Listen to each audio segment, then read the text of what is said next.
దుమ్ము లేపేసి మామూలుగా అంటే మామూలుగా వేరే వాళ్ళు వీళ్ళు మొత్తం వాళ్ళు ఏదో వస్తారు కదా ఆన్లైన్ లో జరుగుతుంది ఫ్రాడ్. కల్కి సినిమా రాట్ అంటే పగులుతాయి కాదన్నా, పగులుతాయి కాదు, మామూలుగా అంటే మామూలుగా లేదు. చేశాడన్నా ఈ ఒక్క సినిమాతో ప్రభాస్ రాదు. అమితాబ్ షారుఖ్ ఖాన్ సినిమా డానికి సినిమా కలిగి సూపర్ అంటే సూపర్ ఉంది.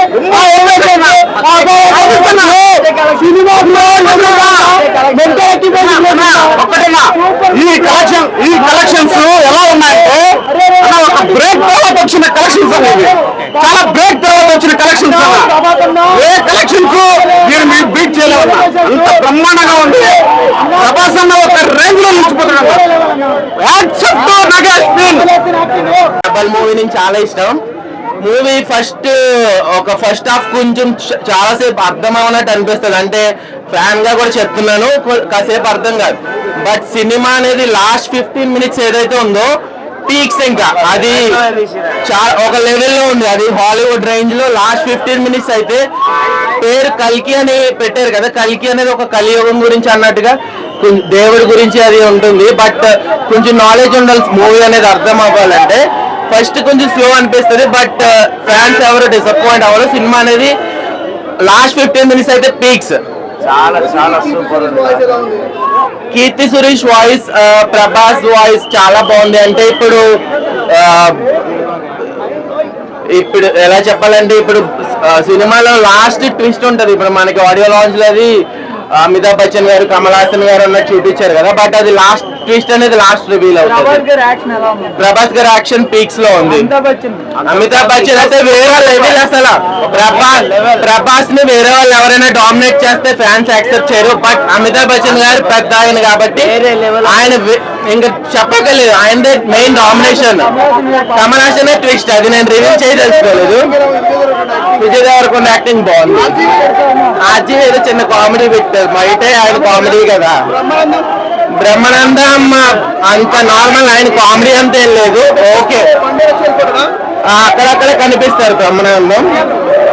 అద్భుతంగా ఉందండి సినిమా. ఎలా ఉంటే చాలా బాగుంది. హిట్ అవుతుంది ఏంటండి, హిట్ టాక్ వచ్చింది కదండి. మీరు అంటే ఇప్పుడు మీరు అడిగేదానికి నేను నోట్ చెప్తున్నాను. స్టార్టింగ్ నుంచి అందరికీ చెప్పేదే no spoilers, no piracy. So స్టోరీని ఏదన్నది మేము రివీల్ చేయదలుచుకోలేదు యాజ్ ఎ ఫ్యాన్ కింద. సో ఖచ్చితంగా అందరూ క్యారెక్టరైజేషన్స్ బాగున్నాయండి. వాళ్ళు ఏదైతే క్యారెక్టర్స్ వాళ్ళకి ఇచ్చారో, వాళ్ళకి చిన్న క్యారెక్టర్స్ అయినా కానీ వాళ్ళు చాలా అద్భుతంగా పెర్ఫామ్ చేశారు. ఇందులో especially Deepika Padukone is a wonderful role actually. నిజానికి అమితాబ్ బచ్చన్ గారు కానీ మిగతా టీం కానీ మిగతా వాళ్ళందరూ చాలా బాగా చేశారు. ఖచ్చితంగా ఫ్యామిలీ అందరూ వెళ్ళి చూడాల్సింది. బట్ ఏంటంటే సినిమాలో ఎలా ఉంటుందని నాగభూషణ్ గారు ముందుగానే లైవ్ లోనే చెప్పేశారు. ఫస్ట్ 20 minutes తర్వాతే ప్రభాస్ ఎంట్రీ ఉంటుంది. సో సెకండ్ హాఫ్ ఏంటి అంటే యాక్షన్ పార్ట్ 80% అంతా కూడాను సెకండ్ హాఫ్ లోనే ఉంటుంది. సో అది మీరు మెంటల్ గా ఫిక్స్ అయి ఉండండి. ఏదండి, అందుకే కదండి నాగభూషణ్ గారు ముందుగా లైవ్ పెట్టి రివీల్ చేసింది. అంతే కదా. ఈ సినిమా చూడడం ఇండియన్ ప్రేక్షకుల వల్ల కాదన్నా, అంత విజువల్స్ అవతార్ సినిమా చూడగానే మన మైండ్ ఫీజులు కూడా Avatar cinema 100 times Avatar cinema 100 times మిక్సీలో వేసి రుబ్బితే ఒక అపూర్వమైన ఇండియన్ సినిమా ఎలా ఉంటుందో అలా ఉందన్న. High spectacular visuals. ఈ విజువల్స్ ఆ బ్యాక్గ్రౌండ్ మ్యూజిక్ చూస్తే మైండ్ దెబ్బలు. ఫస్ట్ హాఫ్ చూడగానే ఏంటి ఇంత స్లో ఉందంటే ఫస్ట్ హాఫ్ లో వేస్తాడు, సెకండ్ గేర్ వేస్తాడు, థర్డ్ గేర్ వేస్తాడు, ఫోర్త్ గేర్ వేస్తాడు. వేసినాక నాన్ స్టాప్ వెళ్తూనే ఉంటుంది. సెకండ్ హాఫ్ లో మన బుజ్జి క్యారెక్టర్, అశ్వధామ క్యారెక్టర్ అయితే never seen before in Indian cinema. అసలు మామూలుగా లేదు.